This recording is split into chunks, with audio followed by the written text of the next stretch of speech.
C'est par Valérie Sangot. Bonjour à toutes et à tous. Donc j'ai 10 minutes, je compte sur votre surveillance. Oui, donc c'est vous qui bougez les slides, c'est ça? Alors oui, on va commencer tout de suite. Vous m'entendez bien? Oui. Donc je vais commencer par quand même en quelques mots vous présenter le CMN parce que son organisation assez atypique a une incidence évidemment sur le sujet qui nous intéresse aujourd'hui, sur la stratégie digitale et en particulier la manière dont elle s'illustre. Donc je reviendrai sur un ou deux projets si j'ai le temps plus en détail. Donc le CMN c'est une organisation qui est plus que centenaire puisqu'elle a été créée en 1914. Elle était initialement la Caisse des monuments historiques. Elle est aujourd'hui donc un réseau qui s'étend à l'échelle du territoire national et qui fédère plus de 100 monuments, 106 monuments exactement, d'une nature extrêmement diversifiée, puisqu'on compte dans ce réseau autant des grands lieux emblématiques du patrimoine, comme à Paris, par exemple le Panthéon ou l'Arc de Triomphe, des cathédrales, Reims, les tours de Notre-Dame jusqu'il y a peu, des sites archéologiques comme le site de Carnac, et y compris du patrimoine du XXe siècle avec des maisons d'architectes telles la Villa Savoie de Le Corbusier ou la Villa de Mallet-Stevens à Cavrois, dans le Nord. Donc, les missions du CMN sont triples. La première est historiquement en fait, d'ouvrir à la visite les monuments, de diffuser la culture scientifique, architecturale, culturelle autour de ce vaste ensemble. Mais aussi de restaurer et entretenir ces monuments. Donc nous avons une grosse équipe en interne de maîtrise d'ouvrage qui est constituée d'historiens de l'art, de conservateurs, d'architectes urbanistes qui mènent à peu près 100 chantiers par an. La valorisation des sites donc, se fait par l'ouverture quotidienne à la visite des monuments, également par une activité éditoriale, puisque le CMN gère peut-être une des dernières maisons d'édition consacrées au patrimoine, qui sont les éditions du patrimoine, qui éditent 60 nouveautés par an, de beaux ouvrages, des guides, des ouvrages pour la jeunesse, entre autres. Pardon, là on va un peu vite. Et la troisième mission, bien évidemment, est d'élargir, de diversifier la fréquentation des monuments, ce qui passe par, ça a été évoqué tout à l'heure, notamment une activité très intense de programmation culturelle et artistique, autant d'expositions, et quand je dis expositions, ce sont des expositions patrimoniales, par exemple autour de grandes figures qui ont illustré l'histoire de certains de ces monuments, autant que depuis 6 ans maintenant, des expositions d'art contemporain. L'enjeu là étant évidemment de faire pénétrer dans des monuments des publics du champ de l'art contemporain qui viennent au départ pour contempler ces œuvres, généralement créées in situ, et par là découvrir ou redécouvrir un monument qu'ils avaient peut-être visité dans leur enfance.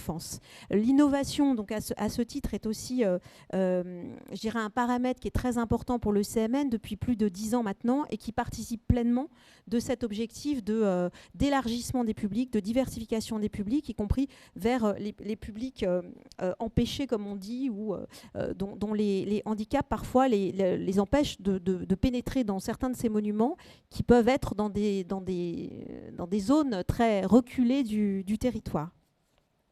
On va passer à la slide suivante.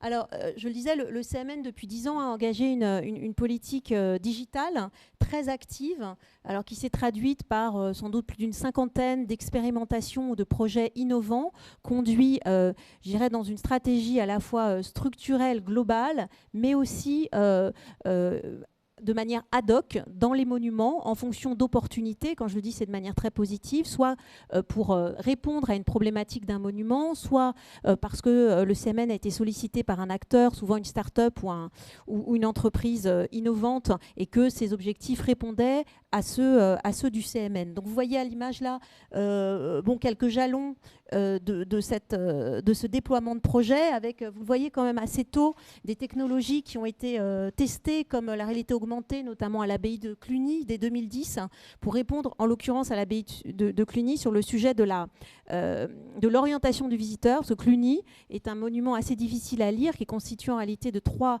abbayes. Il y a eu un Cluny 1, un Cluny 1, un Cluny 2 et un Cluny 3. Et donc on est dans un enchevêtrement de stratification historique assez difficile à lire, avec aussi une complexité d'orientation sur le site. Et à l'époque, donc de manière assez pionnière, la réalité augmentée a été testée pour aider le visiteur à comprendre l'histoire du monument. Je vais vite, vous voyez l'usage de robots dès 2013 aussi, notamment au château d'Oiron, et puis plus tard ensuite dans un autre monument, cette fois-ci pour répondre à la problématique de l'accessibilité que j'évoquais. En l'occurrence, des robots qui ont été détournés de leur usage industriel pour devenir des guides d'accompagnement à la visite avec un pilotage à distance qui permet, par exemple, de proposer à des enfants hospitalisés ou des publics éloignés de visiter à distance ces monuments. Le transmédia aussi, au travers de jeux, permet d'élargir la fréquentation des publics et en travaillant sur le dedans-dehors, c'est-à-dire à la fois faire entrer les visiteurs dans les monuments, mais aussi les inviter à découvrir les monuments par le digital et par la dématérialisation dans une logique partenariale. Enfin, bon, je ne vais pas tous les citer, la réalité augmentée récemment développée à la maison de Georges Clémenceau, un parcours en réalité mixte au château de Pierrefonds avec des casques HoloLens. Enfin bon, les technologies sont variées. On va passer au slide suivant. Et tout ça s'est conduit, alors, puisque le sujet du jour, c'est effectivement comment ouvrir une structure institutionnelle, culturelle, publique, notamment à l'innovation. Je dirais que peut-être le premier point, me semble-t-il en tout cas, c'est de trouver une forme de légitimité à cette stratégie digitale. En l'occurrence, si tous ces projets ont pu se développer au CMN, c'est parce qu'au départ, ils s'inscrivaient, ils étaient vraiment alignés avec les missions de l'établissement, la stratégie et les valeurs de l'établissement. Donc la question de la légitimité, pour moi, vécue comme telle sur ces projets par les équipes en interne est peut-être le premier point déterminant qui permet de pérenniser une action, qu'elle ne soit pas vécue comme une décision de circonstance ou qui serait liée à un individu, un président, une présidente, un directeur, une directrice. Voilà, donc la question de cet alignement avec les objectifs structurants de l'établissement est vraiment quelque chose d'important. Donc des enjeux externes, des enjeux internes, des enjeux qui vont au-delà du CMN aujourd'hui avec la création de l'incubateur du patrimoine l'année dernière sur lequel je reviendrai, qui permettent aussi de montrer qu'un établissement, partant de ses spécificités stratégiques, peut aussi investir de manière très volontariste dans un programme dont les externalités vont servir au-delà de lui-même à l'ensemble des acteurs de la sphère patrimoniale. Construire une vision partagée, alors pour moi c'est aussi peut-être une des conditions, enfin en tout cas un des éléments qui peut favoriser le déploiement d'une stratégie digitale dans la durée, donc à la fois en dédiant des moyens spécifiques, en ayant une équipe dont c'est vraiment l'enjeu, en l'occurrence une mission de la stratégie, de la prospective et du numérique a été créée dès 2014 au CMN, directement rattachée à la direction générale, ce qui démontre bien l'importance du sujet vraiment au plus haut niveau. Et cette équipe sert un peu d'aiguillon d'une certaine manière, elle porte des projets qui ont une expertise particulière, et le fait d'avoir cette équipe effectivement a permis d'enclencher très vite un grand nombre de projets, tout en y associant un grand nombre de référents innovation qui sont dans les monuments, dans les directions, les missions du CMN, qui sont aujourd'hui rassemblés dans un groupe de travail qui se réunit tous les 2 mois pour partager les expériences. Et je crois que cette combinaison à la fois d'une équipe dédiée, missionnée sur ce sujet, mais en même temps qui sait travailler de manière ouverte avec l'ensemble des expertises métiers qui à un moment donné doivent pouvoir, et vont d'ailleurs, finissent naturellement par évidemment s'emparer de ce sujet, est une articulation qui est très, très vertueuse. Engager une dynamique d'appropriation par les actions métiers, j'ai un peu déjà d'en parler. Ce que vous voyez là à l'image, c'est la manière dont tout cela se traduit. C'est-à-dire qu'évidemment, le digital et l'innovation aujourd'hui est un sujet pleinement porteur chez tous, et donc à la fois dans les directions de la médiation, du marketing, du développement, de la communication digitale, de la conservation du patrimoine. Chacun va évidemment, avec son expertise métier, développer ces sujets qui s'articulent à la stratégie digitale globale précédemment décrite. Alors former un réseau de partenaires, c'est aussi, je crois, un élément qui est absolument indispensable pour impulser une démarche d'innovation dans une institution, parce qu'elle s'ouvre à d'autres manières de penser, elle y trouve des moyens, alors des moyens en termes de projets, en termes d'idées, en termes de financement. Le CMN travaille beaucoup avec des startups et des grands acteurs privés, mais également aussi avec la sphère publique qui a développé depuis de longues années toute une série de dispositifs qui peuvent parfois permettre d'enclencher un programme par une subvention dédiée, notamment, que ce soit au niveau de l'administration centrale, enfin du ministère de la Culture, ou aussi en région, puisque du fait de cette organisation en réseau, quand je parle de projets innovants, ils ne sont pas, je dirais, définis de Paris pour tomber dans les monuments. Cela se fait au contraire à partir des monuments, à partir de leurs enjeux, de leurs problématiques, que l'on va ensuite trouver une organisation à la fois ad hoc en interne et les accompagnements externes nécessaires. Je ne sais pas combien de temps il me reste. Plus rien. C'est ça, d'accord. Donc je vais juste terminer, je l'ai déjà évoqué, par l'incubateur du patrimoine, qui est donc, quand je prends la flèche, l'une des dernières créations majeures du CMN dans cette stratégie digitale, qui ne sort pas de nulle part, là aussi, qui est, je dirais, une forme de prolongement, de structuration de toutes les actions conduites ces dernières années, qui est un programme d'1 an que nous proposons donc aux jeunes entreprises du domaine. L'enjeu est double. On parlait tout à l'heure de toutes les terminologies d'innovation. Je dirais que là, il y a une innovation organisationnelle pour ce qui est de l'établissement, une innovation d'usage et une innovation technologique, puisqu'il s'agit en fait d'ouvrir les monuments à l'expérimentation, et ce en créant des espèces de mariages ou de couplages entre un monument et une start-up qui veut co-construire ensemble un programme, le temps nécessaire au déroulement de l'innovation jusqu'à son bilan partagé. Et donc là, l'enjeu, c'est du côté des entreprises, évidemment, de leur permettre de tester en grandeur réelle et confronter vraiment in vivo aux contraintes et aux opportunités d'un monument. Et du côté du CMN, bien, c'est un formidable outil de veille, une sorte de plateforme qui nous permet aussi de repérer des tendances, de repérer des acteurs. Et une fois l'expérimentation validée, potentiellement, alors sortie de l'expérimentation, et là bien sûr dans une logique d'appel d'offres si cela s'impose, de pouvoir aussi acquérir des outils qui auront par exemple en fait fait leurs preuves sur un terrain spécifique ou sur un monument du CMN. Voilà, je vais m'en tenir là en vous montrant juste à l'image les lauréats de la 2e promotion qui vient d'être annoncée, qui compte 8 startups, dont certaines ne sont pas des startups dans le digital. Hein, l'innovation n'est pas que numérique. Et on voit ce qui est intéressant aussi au travers de cette promotion, quand même émerger de manière encore plus significative les problématiques de développement durable, puisqu'on a 3 startups sur 8 qui travaillent sur ces sujets.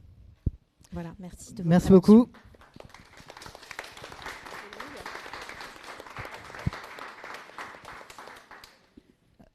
Ah oui, ce qui est tout à fait intéressant, c'est finalement, oui, je vois que dans... Bon, désolé, j'avais une transition autre.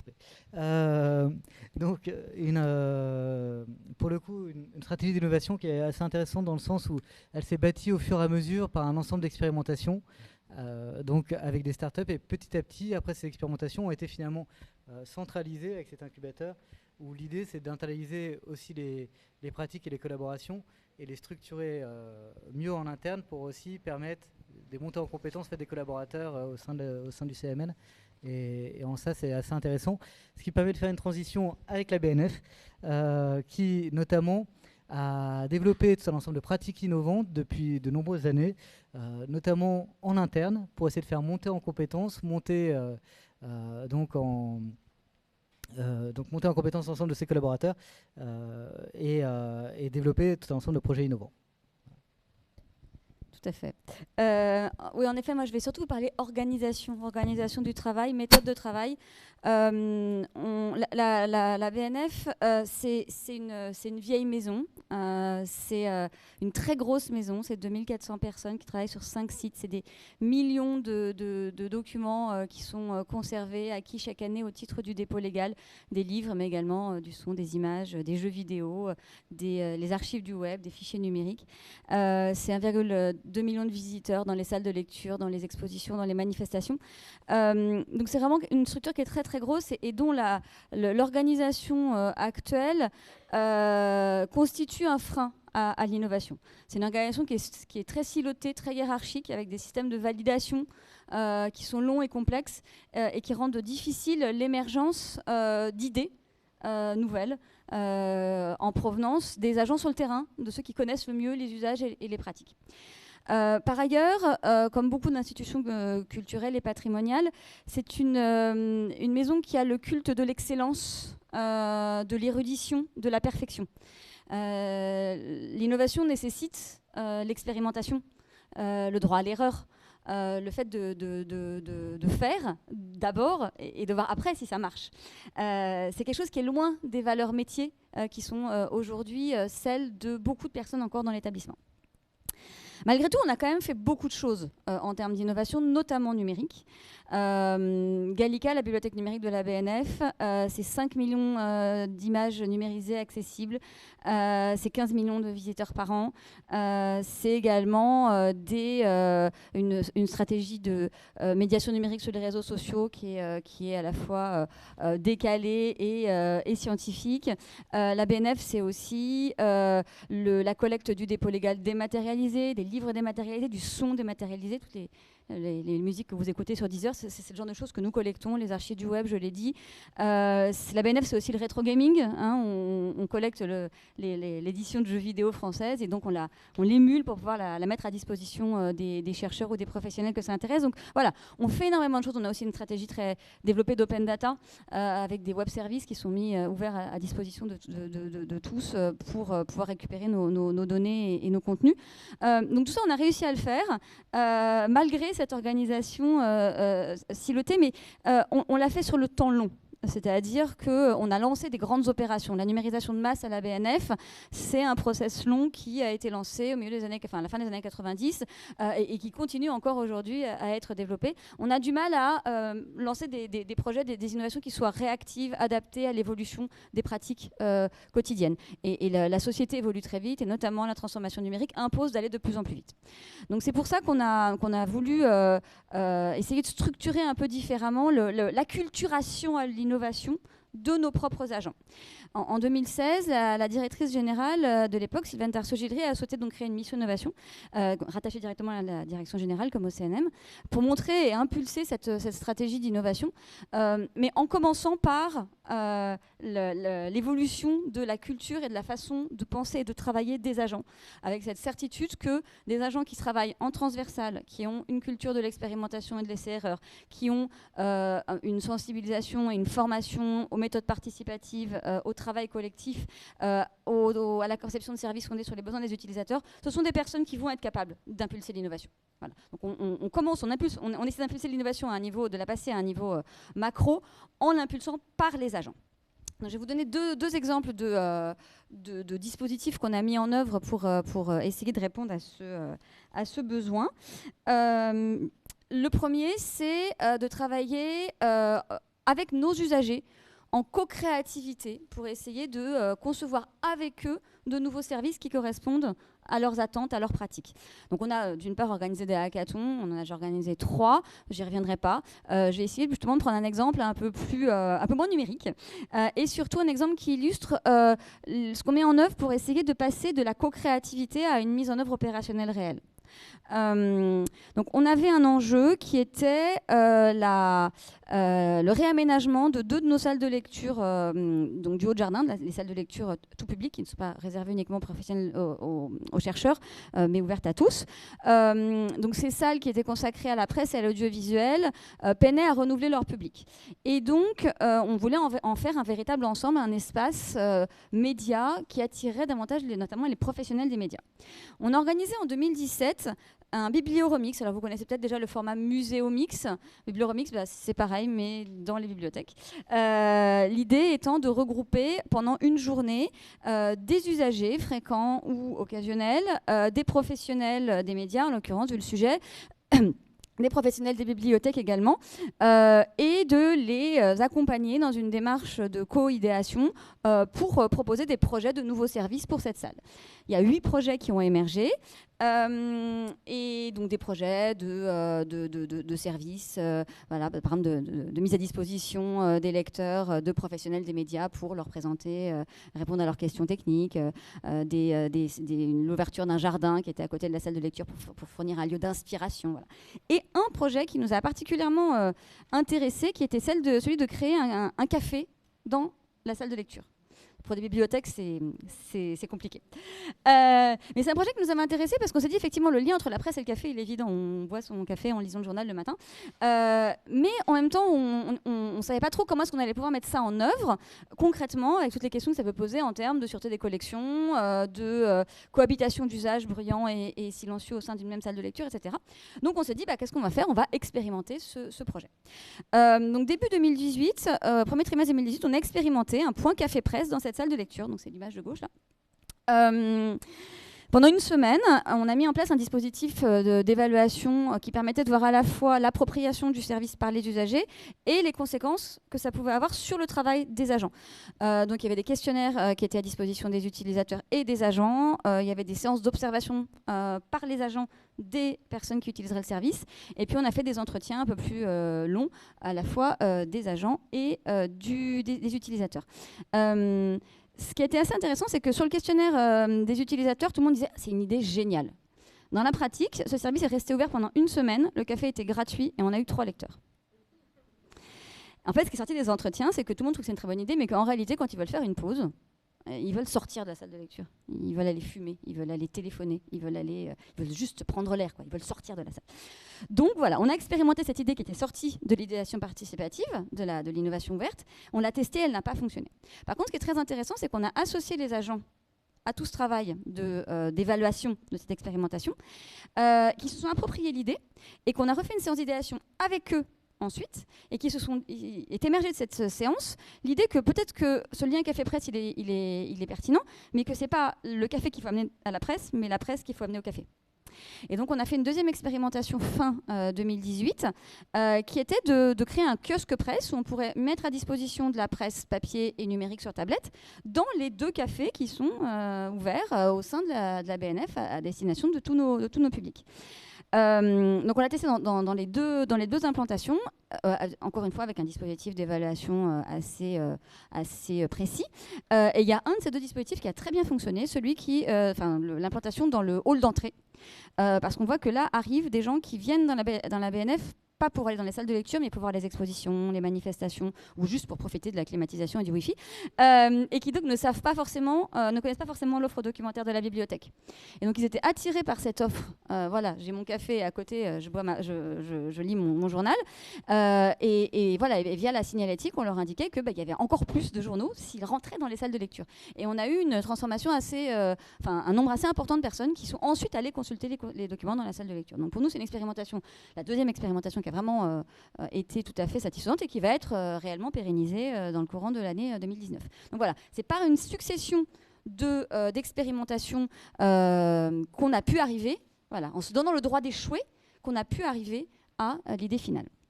Et le deuxième exemple, je suis désolée, j'ai pas mis mon chronomètre, donc je ne sais pas du tout combien de temps je dispose.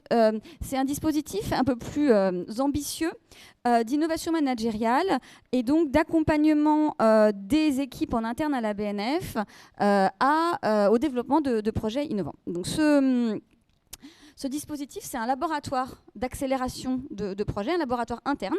C'est une sorte d'incubateur, mais à destination de nos agents. Le principe, cet incubateur, ce laboratoire, il est animé par 8 facilitatrices, qui sont des personnes qui travaillent à la BNF et qui, sur 20% de leur temps, sont mises à disposition de ce dispositif. Donc, c'est des gens qui continuent à avoir la légitimité métier, puisqu'elles travaillent dans les différentes directions métiers. Et sur ces 20% de leur temps, elles vont accompagner des chefs de projet ou des porteurs de projet, des gens qui ont des idées, pour essayer justement de donner un coup d'accélérateur à ces projets. Donc on accompagne les projets pendant 6 mois. Et pendant 6 mois, on va d'une part voilà, cadrer le projet, le faire passer par un ensemble de méthodes de design de service orienté utilisateur de façon et d'expérimentation de façon à prouver sa faisabilité et son intérêt, ou au contraire de dire que bah non, ça vaut pas le coup et on arrête. Et par ailleurs, on investit aussi beaucoup dans la formation des chefs de projet qu'on accompagne. Ce qu'on accompagne, c'est un chef de projet, c'est pas un projet, parce qu'un projet, ça a une fin. Alors qu'un chef de projet, il va accompagner un autre projet, il va gérer un autre projet derrière, il va être en contact avec plein d'équipes. Et donc toute cette montée en compétences sur les méthodes participatives, sur le droit à l'erreur, sur la culturation et l'innovation qu'on va investir dans les chefs de projet, c'est quelque chose qui ensuite va pouvoir drainer plus largement l'établissement et d'autres projets par la suite. Un exemple que je peux vous donner, c'est un projet qu'on a. Donc c'est un laboratoire qu'on a créé en 2018 avec une première saison pilote. On s'applique à nous-mêmes l'expérimentation et la culture de l'essai-erreur. Donc on a testé sur 3 projets notre dispositif avant de le développer cette année en 2019 sur 6 projets. Donc là, le projet que je vous présente, c'est un projet de 2018. Donc on a vraiment vu toute la durée du projet. L'idée, c'est on veut créer un laboratoire qui, pour le moment, son nom de projet, mais ce ne sera pas son nom de service définitif, s'appelle le laboratoire Corpus, qui est en fait un ensemble de services à destination des chercheurs en unité numérique qui veulent faire de la fouille de données sur les collections numériques de la BNF, que ce soit des images numérisées, des métadonnées, des archives du web, des chercheurs qui ont besoin de faire des traitements de données lourds sur ces collections et qui ont besoin souvent d'accompagnement, d'outils, d'espace, etc.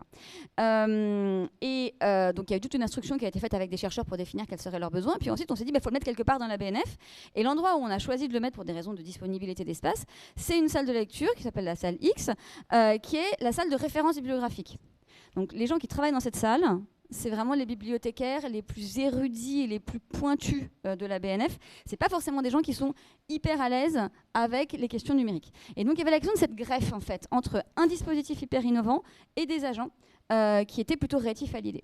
Et donc l'accompagnement qu'on a apporté à la responsable de cette équipe pendant les 6 mois d'accompagnement par la collab, c'était d'associer son équipe à la définition de l'implantation de ce service dans la salle, de façon à ce qu'il soit acteur du dispositif et non plus des personnes qu'on laisse de côté, à qui on dit non, tu vas changer de façon de travailler et puis c'est comme ça et c'est pas autrement. Donc on les a accompagnés au changement en les rendant acteurs de ce changement. On a organisé 7 ateliers, je crois, pour identifier quels étaient leurs risques, les risques pour eux, les craintes qu'ils avaient vis-à-vis de ce projet, les besoins de formation qu'ils avaient. On les a fait rencontrer des chercheurs en humanité numérique qui leur ont montré concrètement ce que c'était que la fouille de données et pas juste avec des explications théoriques.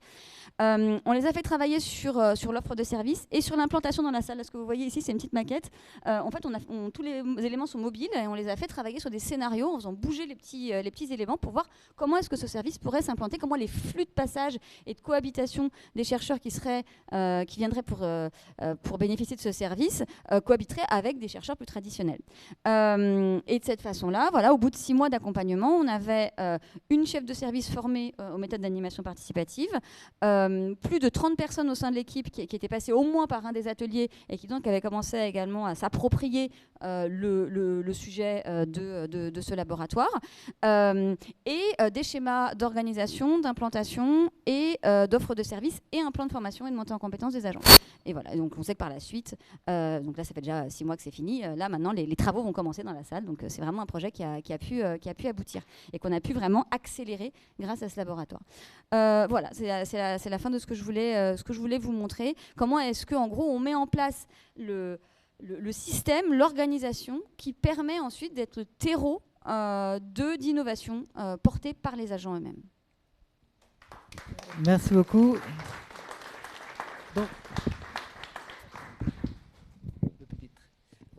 Donc juste pour faire la transition, donc sur la BNF, en fait, on s'est vu lundi, notamment dans le cadre d'une visite avec des étudiants d'une autre école, et Pauline évoquait une très jolie formule en disant les publics sont experts de leurs besoins et nous sommes experts de la solution.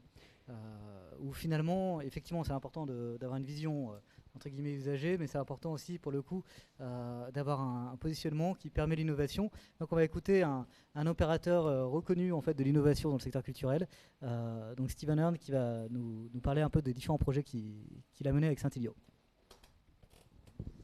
Bonjour à tous. Alors c'est vrai que moi j'ai peut-être un positionnement un peu différent du panel, qui est celui de ne pas être une institution culturelle. Voilà, et donc plutôt d'avoir un parcours d'entrepreneur. Alors c'est vrai que l'innovation, moi j'ai un peu l'impression que j'en ai fait plutôt comme Monsieur Jourdain, quoi, en fait, hein, sans vraiment savoir que c'en était. Enfin, voilà, pour moi, une innovation, c'est en gros une expérimentation qui marche, qui peut se dédupliquer, et puis et voilà. Alors si elle est disruptive, enfin bon, qu'importe. En tout cas, voilà, elle va parcourir. Enfin, je vais la rencontrer souvent sans toujours m'en apercevoir, quoi. Donc en fait, comme un bug de l'an 2000, je crée une agence en fait à l'été 2000, qui est une agence d'ingénierie culturelle et qui va avoir en fait pour moi un intérêt assez grand, c'est celui d'être un observatoire finalement lié à toutes les commandes, à tous les marchés publics, à toutes les questions qui peuvent nous être posées par des collectivités territoriales, des entreprises ou même par des acteurs culturels. Comment transformer, justement, comment intégrer des outils numériques dans une bibliothèque ou une médiathèque, comment effectivement travailler d'autres formes d'animation, je ne sais pas, d'une queue avant l'entrée dans une salle de cinéma ou d'un musée, comment intégrer petit à petit la vidéo, les formes d'art plus immersives de l'art dans des projets culturels. Et donc c'est comme ça qu'on va fréquenter petit à petit cette innovation. C'est vrai que comme consultant pour l'agence du 3e pôle, c'était sympathique, mais c'était relativement frustrant pour moi. J'avais aussi envie d'être acteur culturel. C'est comme ça que je m'engage en fait dans un projet assez important qui est la Gaîté Lyrique, avec un cahier des charges à la fois génial et flou, celui effectivement de traiter de la question de l'art numérique. Alors ça ne voulait pas dire grand-chose. On a déplacé le sujet pour dire qu'on allait traiter de la question de la création à l'ère du numérique. Faut savoir que quand la ville de Paris imagine le cahier des charges en 2003, vous n'utilisez pas Facebook par exemple, quoi. Donc la notion même de réseau social était une chose finalement peu commune, quoi, en fait. Et pareil, là, dans un lieu, eh bien, on va expérimenter des dispositifs qui peuvent paraître un peu simple aujourd'hui, qui est de bouger sa main devant un écran et de voir qu'effectivement ça suit un nuage de pixels, ou bien effectivement son propre déplacement dans une salle va déclencher au début simplement des lumières et puis ensuite petit à petit un contenu de plus en plus sophistiqué qui va intégrer aussi des réseaux, enfin des communautés d'artistes qui vont travailler ensemble de différents points du globe et ainsi de suite, et donc une appropriation, on va dire, de plus en plus on va dire facile, familière du numérique. Alors c'est vrai qu'une agence qui marche, un lieu qui n'a pas été simple en fait de démarrer au début, mais qui finalement a trouvé toute son utilité vers la fin, fait que moi je me suis en fait intéressé petit à petit à cette notion à la fois d'innovation, mais comme en fait pas du côté forcément de l'innovation technique, mais de celui qui porte l'innovation. Et c'est comme ça que petit à petit, à travers un conglomérat de projets que nous avons pu mener ou de projets qu'on a pu suivre, en fait, on a, on va dire comment, on a fréquenté, on va dire petit à petit, une communauté d'entrepreneurs. Et c'est eux qui portaient l'innovation plus que nous qui, on va dire, faisions innovation en soi. Là, à ce moment-là, j'ai un ensemble de structures que je dirige, que je gère. Et c'est un peu le bordel, enfin en tout cas c'est selon mon comptable. Donc on crée un groupe qui s'appelle Scintillot et qui va regrouper l'ensemble de ces activités, que ce soit des revues, des salles de cinéma, des salles de concert, ainsi de suite. Mais on s'est dit, ce groupe, est-ce qu'il peut porter un projet en soi en fait? Est-ce qu'il peut être lui-même acteur d'une dimension de ces mutations de la culture qu'on pouvait petit à petit observer? C'est comme ça que nous vient l'idée complètement idiote en fait, parce que elle va pas me faciliter la vie. L'idée était de créer pour ces entrepreneurs innovants qui n'arrivaient pas finalement à trouver les moyens de payer, ou en tout cas de trouver les moyens financiers de leurs innovations. On imagine de créer un fonds d'investissement de capital risque dans le champ culturel.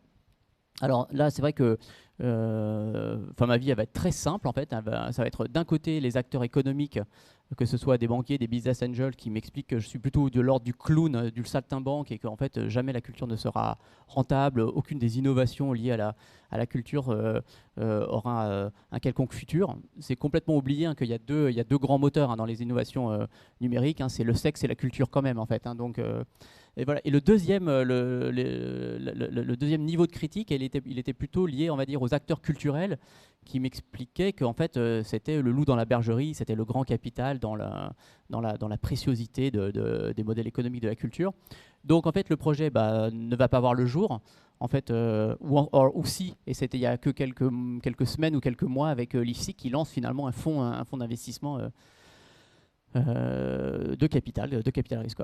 Alors le fonds ne marche pas, mais je suis quand même convaincu que ces entrepreneurs innovants doivent être à la fois rendus visibles, reconnus. Et c'est comme ça qu'on crée cet incubateur pionnier finalement qui est Creatis. On ne savait pas trop où on allait, on ne savait absolument rien à l'accompagnement, mais voilà, on s'est dit que ensemble, en tout cas, il y avait la possibilité d'être plus fort. Les deux initiatives, avec des réussites, on comprend un peu diverses, finalement vont je vais finir par à devoir commettre en fait un rapport sur le développement de l'entrepreneuriat culturel pour Aurélie Filippetti et Fleur Pellerin. D'ailleurs, c'est amusant, hein, comme Fleur Pellerin qui est devenue ensuite ministre de la Culture, mais alors qu'elle venait du milieu de l'entreprise et de l'innovation, comme si finalement la révolution était bien en marche. Et en fait, le rapport, indépendamment d'un certain... Enfin, il y a 8 recommandations qui sont plutôt de bon sens, mais il y en a... en tout cas, il y en a une qui essayait de montrer que dans le champ culturel, il y avait tout un volet, toute une famille d'innovations qui n'était pas seulement binaire ou algorithmique, mais qui était aussi celle de l'usage, de la compréhension finalement de signaux faibles en matière de comportement liés à la culture, qui était aussi lié, vous l'avez dit, à des gouvernances, à des modes de travail. Voilà. Et donc on a... alors là-dessus... la culture change, on a de moins en moins d'équipements publics, on a de plus en plus, on va dire peut-être, de projets qui lorgnent vers l'économie privée. Nous, à ce moment-là, on est un grand groupe, mais même si effectivement je commence à être soi-disant organisé, c'est toujours le bordel, je cours toujours après l'argent, j'en ai jamais, ainsi de suite. Donc j'essaie de me rapprocher d'un partenaire qui, lui, travaille aussi dans le champ de l'innovation, mais à un autre niveau, qui est celui des innovations sociales et solidaires. Donc c'est le groupe SOS. Nouvelle manière de faire des crèches, nouvelle manière de faire des maisons de retraite, nouvelle manière de faire des fermes et ainsi de suite. Et avec le groupe, on imagine continuer de soutenir toutes les formes d'innovation à travers des plateformes d'accompagnement de projets culturels qui permettent en fait et suivent en fait une logique qui est, j'espère, je crois que qui permettent finalement de faire à peu près toujours la même chose quand en fait on essaye d'être innovant, c'est de ne plus être seul, de trouver les moyens de se former et de grandir, de trouver son public, ce qui sera en fait aussi ses futurs clients, et puis souvent aussi un peu d'argent. Dans ces grandes plateformes que l'on commence à construire, hein, j'ai donné des exemples ensuite, hein, donc on réfléchit ensemble, on travaille ensemble, on mutualise des moyens, on prototype, on essaye de montrer, on se forme, avec l'idée que chaque bénéficiaire de nos services puisse aussi être une ressource, quoi. Et donc j'écris cette phrase prophétique, il n'est pas sûr qu'en fait j'arrive autant à la mettre en œuvre que j'aimerais, mais donc ces plateformes qui sont des grands lieux, hein, de 2000, 3000, 4000 mètres carrés, à Paris, à Lyon, à Montpellier, agissent comme des agences territorialisées, ancrées dans des territoires, donc d'ingénierie culturelle, avec cette logique que j'aime bien, qui est celle du banc de poissons. C'est-à-dire qu'en fait on bouge ensemble, mais tout en préservant les singularités des uns et des autres. Et que finalement les barracudas qui sont, je peux les nommer en fait, hein, les grandes entreprises, les grandes majors, d'Universal à Fimalac en passant par groupe Lagardère, effectivement, donc à bien se tenir, quoi. Voilà, on crée la première plateforme en 2017, elle est à République, rue Fontaine-au-Roi, presque 3000 m², 250 porteurs de projets, 45 entreprises aujourd'hui accueillies simultanément. Et puis c'est aussi là que j'ai mes bureaux. Et puis comme on a une petite cour, c'est là aussi qu'on peut prendre l'apéro le soir quand il fait beau. Enfin, quoique là, il fait trop chaud, quoi. Et puis donc voilà, on a ouvert récemment à Lyon, on en a ouvert à Montpellier, à Bruxelles. Et puis petit à petit, on a bien vu que notre propos... parce qu'il y avait aussi d'autres incubateurs qui arrivaient, il y avait d'autres dynamiques en place, qu'effectivement la question de la notion d'entrepreneuriat culturel, d'innovation culturelle était désormais particulièrement bien. Ouais, il faut que j'en termine, hein, si j'en suis mon. Voilà. Donc on s'est dit que c'était intéressant de commencer à créer des verticales et des spécialisations. Donc il y en a une sur la réalité virtuelle à Commune Image à Saint-Ouen, une autre sur l'art contemporain dans un centre d'art contemporain qui est le PNAI à Pantin, un projet qu'on a appelé Premier Pas et qui va d'ailleurs se développer au Bourget encore, autour de comment en fait on structure un projet d'entreprise autour de la, enfin, on va dire associé à la manière dont on produit le premier spectacle, d'où le premier pas, quoi. Et puis il y a eu l'accompagnement aussi de l'incubateur du patrimoine pour le CMN. Et puis après, voilà, on espère pouvoir, dans un projet qui est hautement controversé à Clichy, à cause de cette tour avec ces spaghettis molles là, sur la façade, mais qui est une tour construite par Eddie Ricciotti. Je dis comme ça parce que c'est comme ça que je le taquine, mais qui de très, très grande hauteur. Et donc, est-ce qu'elle sera de cette hauteur-là? Mais en tout cas, un lieu qui veut travailler toutes les formes de design, du design culinaire au design sonore, en passant par... je sais pas pourquoi l'écran, pour moi, il a disparu. Toutes les formes de design. Un autre tour de questions, à nouveau de patrimoine dans un lieu à Marseille. Les nouvelles formes de commerce culturel dans une salle de concert à Lyon. La question effectivement de la production et de la fabrication au cœur de Paris, avec un lieu qui s'appellera, alors qui ouvrira, je serai sans doute à la retraite, qui ouvrira en 2024 ou 2025. Et puis enfin, je crois que c'est la dernière slide, un projet autour de justement, c'est le pendant du projet Premier Pas, comme on accompagne le spectacle vivant, mais là cette fois du côté du Bourget, dans le nord de Paris. Et je crois que c'est fini.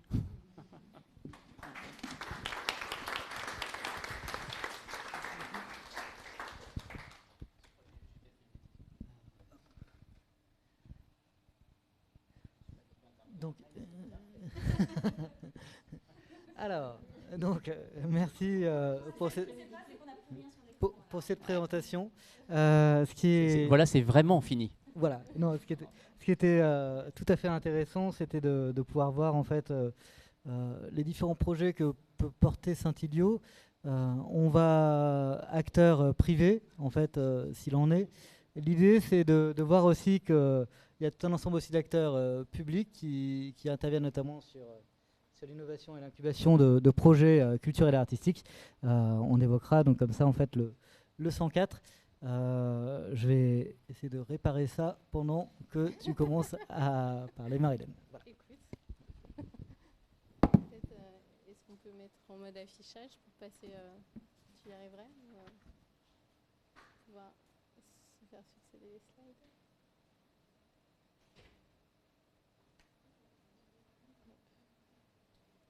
Et tu peux peut-être passer sur la slide après.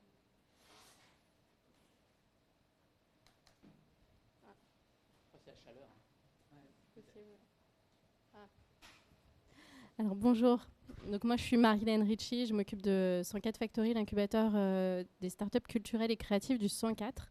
Donc, je vais vous parler un peu plus du 104, de l'innovation au sein de ce projet, et puis après un focus sur 104 Factory et sur deux types de projets qu'on a accompagnés dans des expérimentations in situ. Donc le 104, c'est un lieu infini d'art, de culture et d'innovation. Donc l'innovation est vraiment ancrée au cœur du projet. On est passé très vite, mais très bien, restons sur cette slide. Pour avoir quelques chiffres, on a à peu près 700 000 visiteurs à l'année. 50 000 pratiques spontanées. Alors les pratiques spontanées, c'est vraiment spécifique du 104 qui en fait se définit comme un lieu de vie avant tout. Donc le lieu est complètement ouvert sur son territoire, sur le 18e et 19e arrondissement de la ville de Paris. C'est un lieu de culture, bien sûr, de création artistique, mais qui a cette volonté de donner accès à cette culture et à cette création à tout type de population. Donc chacun peut entrer dans le lieu, mettre sa musique, danser, répéter ses pièces de théâtre. Donc ça donne un joyeux mélange de pratiques. C'est un lieu qui a été pensé aussi comme une plateforme collaborative, c'est-à-dire le fait d'être immergé dans un lieu de création, mais au sens large, que ce soit de la création artistique, que ce soit de la création entrepreneuriale, que ce soit des réflexions sur des nouvelles pratiques au sein d'événements de l'innovation comme la Madi Keynote, comme le Hello Tomorrow Global Summit. C'est l'idée de pouvoir profiter d'avoir un lieu qui fédère une grande diversité de publics, une grande diversité de pratiques, de la création artistique jusqu'à la création et l'innovation entrepreneuriale. Donc, où en est-on? Ouais. Donc, c'est un peu perturbant. Je ne sais pas si mon discours est assez construit, mais bon. Donc, sur nos missions, c'est bien sûr accompagner, que ce soit la création artistique, mais aussi les entrepreneurs, inspirer. Donc, c'est un lieu d'inspiration. On parle beaucoup d'innovation aussi, de rupture. Et donc, l'idée de se confronter, de sortir de sa zone de confort et de se confronter à d'autres pratiques, c'est aussi de faire émerger des idées nouvelles. Donc pour des entrepreneurs, d'avoir en sortant de leur bureau accès à la répétition ou à une résidence d'un artiste qui travaille sur l'hybridation entre une forme circassienne et je sais pas, de la déclamation théâtrale ou un test sur un nouvel instrument de musique, c'est quelque chose qui peut permettre aussi d'avancer plus vite et de changer de direction quand on est un peu en panne d'inspiration. C'est aussi relier ces différentes pratiques et créer une cohérence d'ensemble sur ce projet. Donc, il y a une logistique très très fine pour faire vivre à la fois les projets dans les différents espaces. Donc ça nécessite une réversibilité des espaces, c'est-à-dire l'espace central qu'on appelle la nef peut un jour être une salle de théâtre avec une jauge de 700-800 places, le lendemain être le lieu d'un salon où on va parler innovation et futures pratiques dans le lieu de travail, et tout cela se fait avec vraiment une ingénierie très fine en termes de logistique pour faire vivre et cohabiter cette grande profusion en fait, de projets sur des champs qui sont très très divers. Expérimenter, et là pour le coup c'est au cœur de la pratique aussi de l'incubateur, de 104 Factory et de notre start-up, mais c'est aussi au cœur de la pratique artistique. La programmation du 104 est vraiment sur la création contemporaine avec une volonté d'hybrider les formes. On n'est jamais sur une dominante, on est toujours sur un entre-deux, que ce soit danse, théâtre, musique, cirque. On teste beaucoup aussi dans la création artistique et c'est inspirant aussi pour les entrepreneurs pour toute la démarche d'expérimentation de leurs produits ou de leurs services à destination des usagers sur le site. Et enfin, développer, que ce soit des ressources ou des nouveaux projets. Voilà. Alors, je pense qu'on va passer très très rapidement sur cette slide. C'est un peu la structuration des équipes. Donc, ça montre vraiment la diversité des équipes qui travaillent au cœur de ce lieu. Parce qu'il y a à la fois une grande activité autour des événements avec un focus spécifique sur l'innovation, mais aussi toute la programmation artistique, les accueils en résidence. On a à peu près 350 équipes artistiques en résidence au 104 à l'année. Donc ça nécessite aussi un support des équipes très conséquent. Et bien sûr, une adresse particulière au territoire avec un gros travail, un travail assez atypique des relations avec les publics qui ont une connaissance très approfondie du maillage territorial. On ne fait pas venir des gens par hasard sur un lieu tel que le 104. On ne fait pas s'investir et s'approprier les espaces de 39 000 m² sans un travail conséquent aussi à différents niveaux sur les structures des territoires. Et donc ça, c'est vraiment le travail des publics.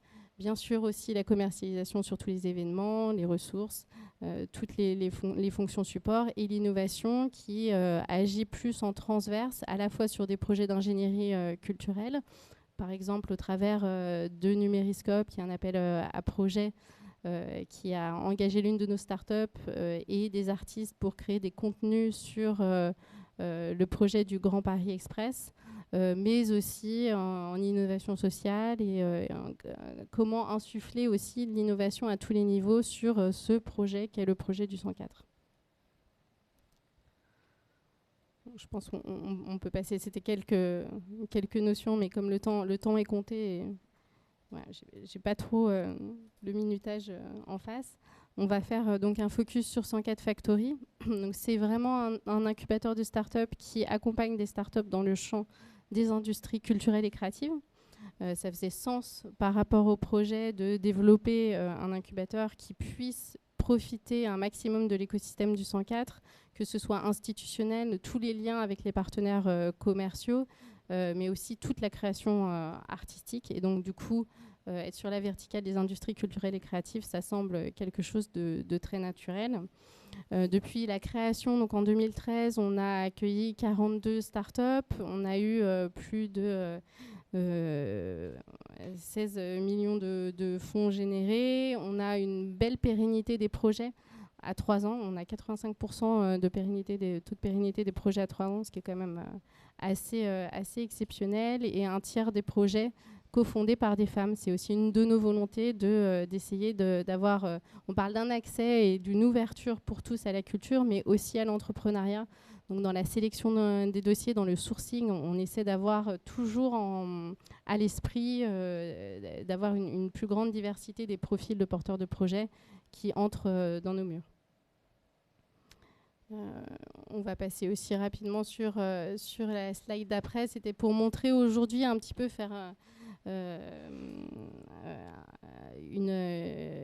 avoir une vue d'ensemble sur l'écosystème de l'accompagnement aujourd'hui qui en 10 ans, qui en 5 ans a été multiplié par 10. Donc il y a une grande profusion d'acteurs, une lisibilité de l'accompagnement qui n'est pas forcément toujours optimale.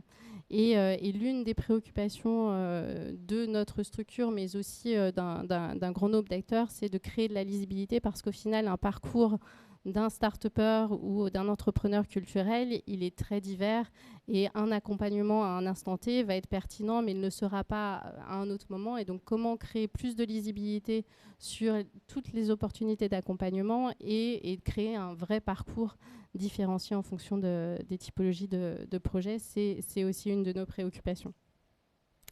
Donc, plus sur notre accompagnement, on a différentes briques, à la fois sur le fait de permettre aux porteurs de projets d'avoir un accès facilité à des financements. On les accompagne sur le montage des dossiers. On est labellisé PIA, donc ça permet d'avoir un accès à des financements voilà, qu'ils n'ont pas avec d'autres structures. On a aussi tout un apport en expertise, à la fois avec l'intervention d'experts externes sur la mise en place de formations qui collent au plus près des problématiques des start-upers. On a beaucoup testé, on parle beaucoup d'expérimentation. On est vraiment dans cette dynamique, nous aussi, au sein de l'incubateur, de se dire, ben voilà, on teste différents formats, on essaie d'avoir un maximum de retours de nos startups et voir qu'est-ce qui fait plus sens pour eux, qu'est-ce qui a un apport plus important en termes de ressources, d'expertise pour eux et d'adapter notre offre et notre proposition en fonction des différents projets qu'on a à l'incubateur. On a à peu près sur l'année entre 10 et 15 projets, ça dépend des temporalités, qui sont accompagnés sur 1 an minimum et le plus souvent sur 2 années. Donc ça crée une relation aussi dans le temps qui permet d'avoir ce retour et de pouvoir adapter beaucoup les formats qu'on propose aux startups. Et enfin, ouvrir nos réseaux, c'est ce dont j'ai parlé auparavant, c'est comment permettre à la fois d'avoir un accès à une communauté de start-upers des industries culturelles et créatives avec lesquelles ils vont pouvoir échanger sur des best practices, profiter de l'intelligence collective, mais aussi de profiter de tout le réseau d'experts et aussi de partenaires du 104. Alors, le marché des industries culturelles et créatives est aussi beaucoup à l'international. Donc, depuis 2018, on a une stratégie qui est beaucoup plus volontariste sur la création de liens avec l'extérieur. On a des startups qui vont prospecter, que ce soit du côté de l'Asie, et puis nous, sur des partenariats qui ont été montés notamment avec le Québec, avec Montréal. On a pu accueillir cette année 2 startups, donc concrétiser ce partenariat, et l'idée est de pouvoir envoyer des projets aussi pour pouvoir leur donner accès à d'autres interlocuteurs, un autre marché et d'autres opportunités de faire du business.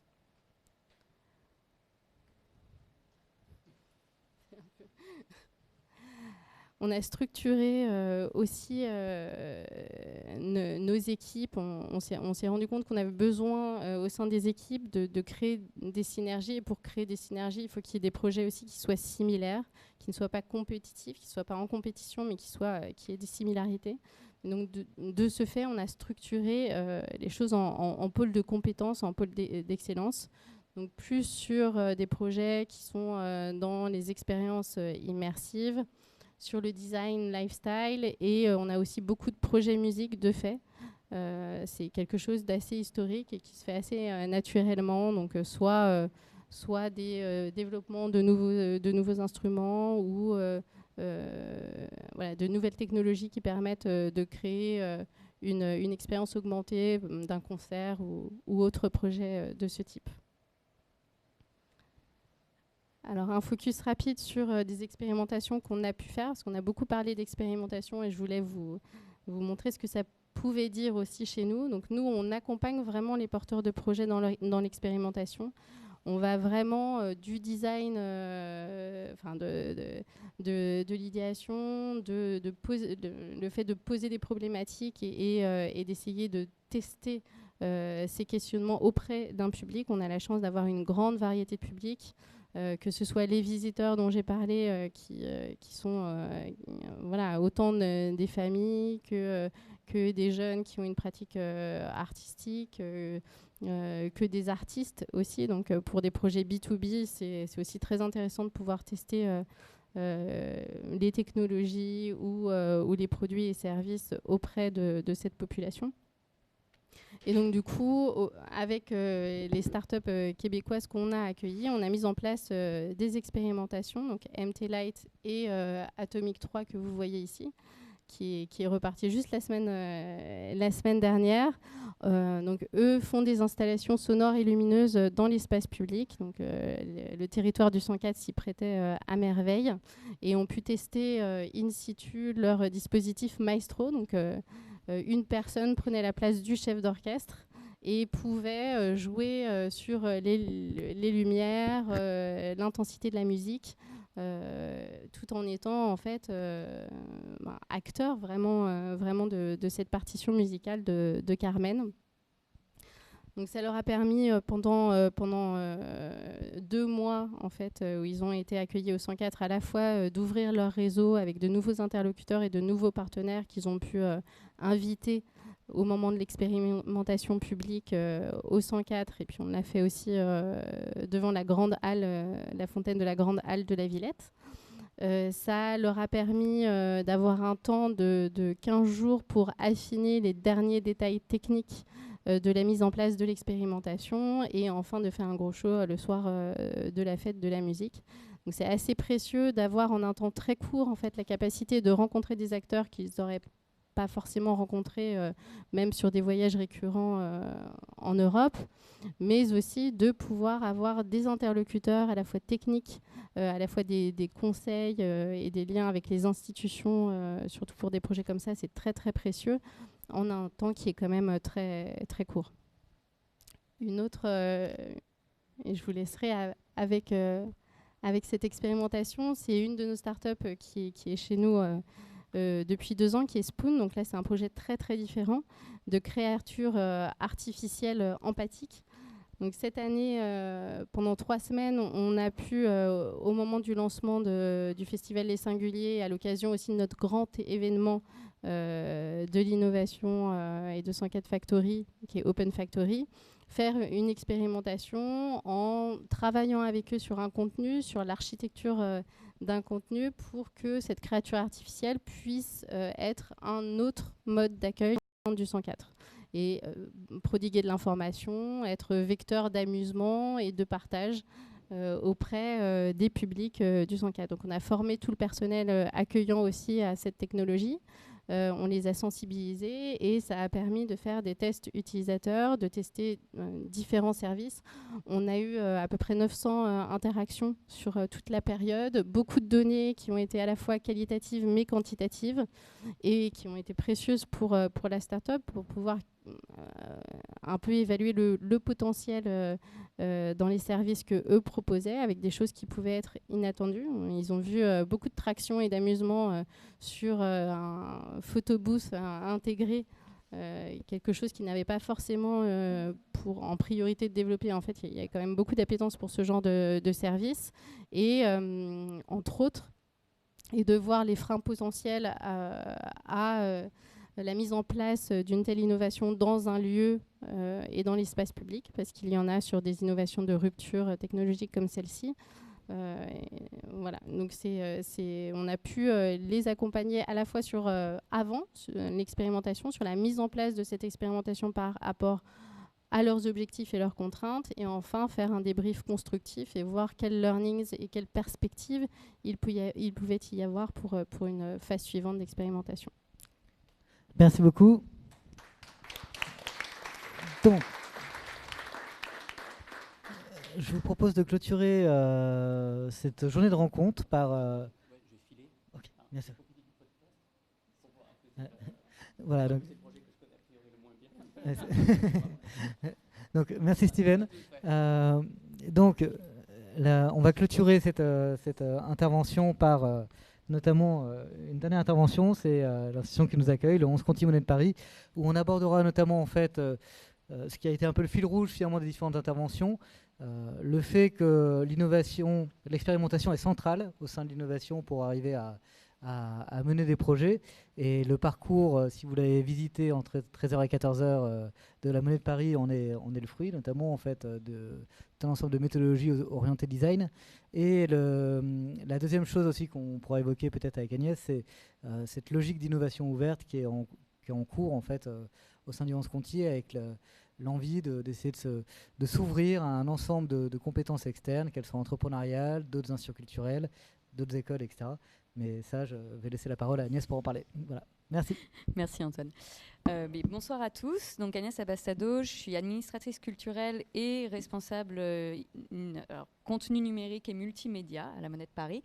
Déjà, je suis ravie de vous accueillir tous ici. Je suis aussi ravie d'être à côté de ces grandes institutions qui sont le CMN, la BNF, le 104. La Monnaie de Paris, on n'est pas une institution culturelle. C'est un peu ça qui nous différencie, c'est qu'en fait, on a une activité culturelle, mais avant tout, on est une institution qui dépend du ministère des Finances, parce que notre mission première, c'est de fabriquer un objet que vous avez tous dans votre poche, qui est la pièce de monnaie. Donc en fait, on est une usine, un lieu qui fabrique des objets sonnants et trébuchants. Voilà, on est assez loin de l'innovation quand on le présente comme ça. Pourtant, un plus qui fabrique ça depuis des millénaires. On aime bien dire que la Monnaie de Paris, elle existe depuis plus de 1150 ans. En fait, on aurait une preuve que notre marque aurait été créée en 864. Ça fait un petit moment. Donc voilà, c'est une institution donc, qui fabrique à 2 sites de production. Un à Pessac, où on fabrique, donc, comme je vous disais, la monnaie courante, donc pour la France, mais aussi pour des pays étrangers. On fabrique que les pièces de monnaie. Nous, les billets, c'est fait par la Banque de France. Et puis on a un peu loupé le coche de la monnaie dématérialisée, il faut quand même dire la vérité. Et à Paris, ici, on a un site aussi de production qui produit plus de 300 000 objets, quand même, juste derrière vous, là, dans les murs, avec à peu près 100-150 ouvriers qui travaillent là tous les jours, donc sur des médailles, des monnaies en or et en argent, des fontes, etc. L'activité culturelle n'est qu'un pan des activités de la Monnaie de Paris, une petite partie. On est des petites équipes, on est 15 au total pour gérer toutes les expositions, donc tout le musée, les 170 000 objets de nos collections historiques, 2 grandes expositions d'art contemporain par an, des programmes de collaboration avec des artistes, etc. Et cette activité culturelle, elle a la vocation de vraiment de soutenir la marque, l'entreprise, la Monnaie de Paris, de créer des vocations. C'est quelque chose de très important pour ceux qui ont eu l'occasion de visiter le parcours. C'est vraiment un thème qui nous tient à cœur. Créer des vocations autour de nos métiers d'art en particulier, des métiers de l'artisanat et les métiers ouvriers. De renouveler la création aussi avec l'accueil d'artistes d'art contemporain. Et puis, bien sûr, de valoriser nos patrimoines, nos collections, nos savoir-faire, de présenter tout ça au public, de valoriser notre histoire qui est très liée aussi à l'histoire de France et l'histoire des techniques. moi, en tant que responsable multimédia à la direction des expositions et des collections, pour nous, l'enjeu d'innovation, il est important dans cette institution très ancienne, parce qu'en fait, alors évidemment, il y a un côté, on a vu au cours de la journée l'apport que peut avoir le numérique et l'innovation dans la médiation, dans les services qu'on va offrir au public et finalement dans ce que le transmédia, ce que le numérique, ce que les nouvelles interfaces, les nouvelles technologies peuvent offrir comme expérience et comme manière de transmettre du savoir autrement et de manière peut-être plus ludique, de manière différente, etc. Mais pas seulement. Aujourd'hui, nous, l'innovation, maintenant le musée est ouvert, il a ouvert en septembre 2017. L'innovation, elle est plutôt dans un enjeu de promotion. J'irais même peut-être jusqu'à dire de communication. C'est-à-dire que, très sincèrement, quand on associe les mots musée et monnaie, je ne sais pas ce que ça vous évoque, mais pour beaucoup, ça ne fait pas rêver. Or, on a un superbe musée qui s'appelle le musée du 11 Conti, du coup, pas musée de la monnaie, à la Monnaie de Paris, qui propose une expérience. Alors pour ceux qui ont l'occasion de le visiter, sinon on va peut-être lancer la petite vidéo, mais sans le son, parce que je vais continuer à parler par-dessus. Alors pour ceux qui ont déjà eu l'occasion de le visiter avant, et pour ceux qui l'ont visité ce midi, et pour ceux qui iront le visiter quand ils auront vu cette présentation, on a un musée donc, qui est vraiment un musée tourné autour de l'expérience. Alors c'est un musée qui a des collections, mais c'est un musée qui parle de savoir-faire, c'est un musée qui parle de technique, c'est un musée vraiment un mix entre un musée de sciences et un musée de collection. C'est un musée où on a vraiment essayé de développer tous les sens. On a des expériences olfactives, on a des objets à toucher, on a des objets interactifs, on a des manips, on a de la réalité augmentée, mais qui propose une expérience magique. Enfin vraiment, on est vraiment dans quelque chose qui est de l'ordre de l'expérience. Et bien ça, c'est pas l'idée qu'on se fait quand on associe les mots musée et monnaie. Et en fait, tout notre enjeu aujourd'hui autour de l'innovation, un de nos enjeux aujourd'hui autour de l'innovation, c'est de faire connaître notre lieu comme de changer l'image de notre lieu et de faire connaître notre lieu. On n'a pas de problème entre guillemets, des visiteurs qui rentrent dans le musée. Ceux qui rentrent dans le musée sont convaincus, ils sortent du musée avec un taux de satisfaction de plus de 90%. Les gens sont hyper contents, on a de très bons bouche à oreille. Par contre, on a clairement, et ça on le sait aujourd'hui, un déficit de notoriété, c'est-à-dire une difficulté à faire venir les gens à l'intérieur du musée. Et c'est là où, du coup, depuis plusieurs années maintenant, et puis notamment depuis l'ouverture, on a vraiment réorienté un peu notre stratégie en disant, bon, bah, alors, on est encore une fois des petites équipes, des petits moyens humains en particulier. Mais comment est-ce qu'on peut essayer de faire rayonner cette marque? Et du coup, c'est là, essayer de trouver une stratégie de réseau d'innovation. Donc évidemment, on va essayer on va avoir des opportunités qu'on va saisir quand elles viennent à nous. Des opportunités avec des startups. On a notamment travaillé avec une startup qui s'appelle Mindtree, qui fait de la réalité virtuelle, dont vous êtes le héros. Et avec eux, on a fait un POC de visite de nos ateliers. D'ailleurs, je vous invite, on a 2 casques de réalité virtuelle qui sont là, et pendant la petite pause, après le petit pot, voilà, s'il y en a qui veulent essayer la visite virtuelle, il y a ma collègue Clara qui sera là et qui pourra vous faire visiter donc, de manière virtuelle et interactive nos ateliers, les ateliers parisiens. On a eu aussi des opportunités. On a aussi, par exemple, dès 2014, signé avec le Google Culture Institute. Pour nous, c'était important parce que petite institution, signé avec un grand nom comme ça, bah voilà, c'était toujours dans cette stratégie de l'image.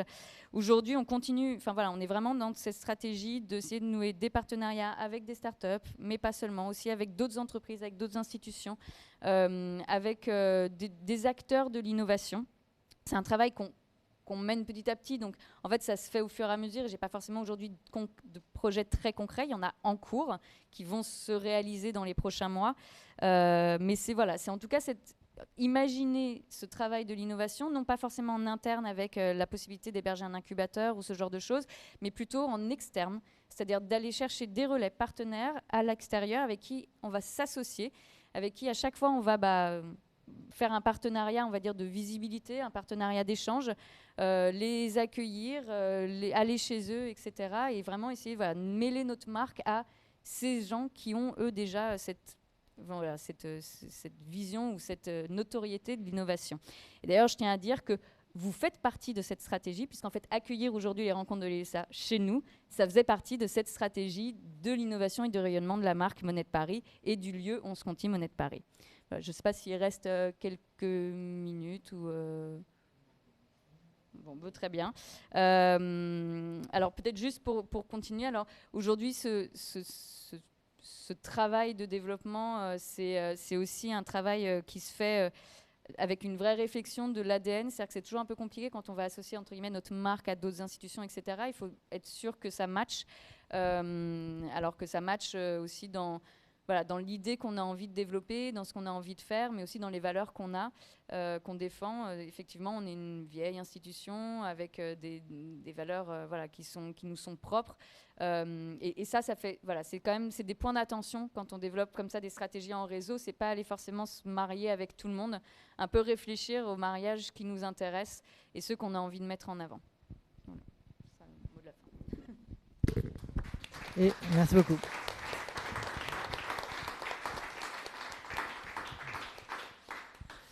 Bien, donc une journée dense effectivement en échange, ou en tout cas en intervention. Il y a eu malheureusement assez peu de place pour l'échange avec la salle. Donc n'hésitez pas si vous avez des questions là sur le moment, étant donné qu'on a les intervenants sous la main. Donc sinon en attendant, je vais peut-être en profiter pour faire une petite synthèse. Et puis comme ça, après, si vous avez des questions, n'hésitez pas effectivement à les poser. Sinon, après, on pourra très bien les évoquer autour d'un verre. La chaleur aidant, ça sera très bien. Donc, peut-être une synthèse globale pour mettre en perspective ces différentes rencontres. Donc, tout d'abord, le fait qu'on a débuté la journée par tout un ensemble de sujets autour des expositions et des médiations immersives. L'idée, c'était de montrer en fait en quoi le numérique finalement pouvait changer la façon de présenter les œuvres, de présenter en fait des patrimoines. Et pour ce faire, donc, on a montré qu'il y avait une pluralité en fait pour le coup de formes, et ça induisait aussi dans la conception de ces différentes expositions, de ces différentes médiations, une pluralité de collaboration avec les publics eux-mêmes, comme avec la Microfolie, avec des artistes, avec aussi d'autres partenaires. Et tout ça, en fait, contribue aussi à la réflexion, à l'émergence de nouveaux modèles économiques. J'évoquais tout à l'heure un rapport de la Cour des comptes qui est sorti récemment sur l'ingénierie de marque des institutions culturelles, notamment à l'international. C'est un rapport qui est sorti la semaine dernière, qui évoque notamment comme piste d'ouverture les expositions immersives pour les grandes institutions culturelles françaises, pour qu'elles s'exportent et qu'elles développent en fait leur marque à l'international via des expositions numériques. Voilà. Donc première rencontre plutôt avec ces enjeux-là. Deuxième rencontre plutôt autour de l'open innovation ou l'open data, pardon, excusez-moi, où là l'idée c'était plutôt effectivement d'évoquer le fait qu'il y a tout un ensemble d'institutions culturelles qui ouvrent leurs données. Qu'est-ce que ça induit comme enjeu, notamment budgétaire, psychologique, organisationnel, mais aussi des enjeux d'usage. À quoi ça sert réellement en fait de développer ces différentes données. Donc on a eu un ensemble de réponses, des réponses en fait qui permettaient de voir que l'ouverture de données permettait de contribuer par exemple à la recherche, permettait de contribuer à la documentation, permettait de contribuer à un ensemble d'usages en fait très variés. Donc avec bien sûr une nuance aussi par rapport à ça, c'est par rapport aux droits liés à la création. Donc on avait aussi un représentant de la DHGP qui nous permettait aussi de nuancer peut-être tous les propos, on va dire, très optimistes par rapport à l'ouverture de données. Voilà, donc c'est ce qui permettait de faire un bilan un peu mitigé vis-à-vis de ça. Je caricature pas mal, mais c'est l'exercice de la synthèse aussi, malheureusement. Troisième temps, donc plutôt sur le numérique comme outil de préservation. On a vu que le numérique permettait, via un ensemble d'applications, de contribuer à la préservation du patrimoine, que ça soit en fait en accompagnant les métiers liés à l'architecture, liés à la conservation, à la préservation, mais aussi en accompagnant des outils, en accompagnant tout un ensemble d'applications liées à la valorisation du patrimoine et à son financement. Donc aussi bien sur de l'infiniment grand, avec Iconem AGP, que de l'infiniment petit, avec notamment Artmin. Et puis on clôture cette journée en guise d'ouverture en montrant en fait que les institutions culturelles ne sont jamais aussi fortes que lorsqu'elles s'ouvrent vers l'extérieur, qu'elles innovent en fait finalement en ayant recours à un ensemble de compétences externes, que ce soit des entreprises, des publics, des écoles, des artistes. Et cette ouverture développe aussi tout un ensemble de nouvelles compétences, de nouvelles méthodologies, de nouvelles organisations, de nouveaux usages qui finalement dont le numérique est finalement un tout petit pan qui est presque anecdotique par rapport en fait finalement à une stratégie globale. Voilà. Donc voilà pour faire cet exercice de synthèse. N'hésitez pas si vous avez des questions. Si je ne vois pas de doigts se lever dans les 2 secondes, je vous propose d'aller prendre un verre. Et bien donc on va s'arrêter ici alors. Merci.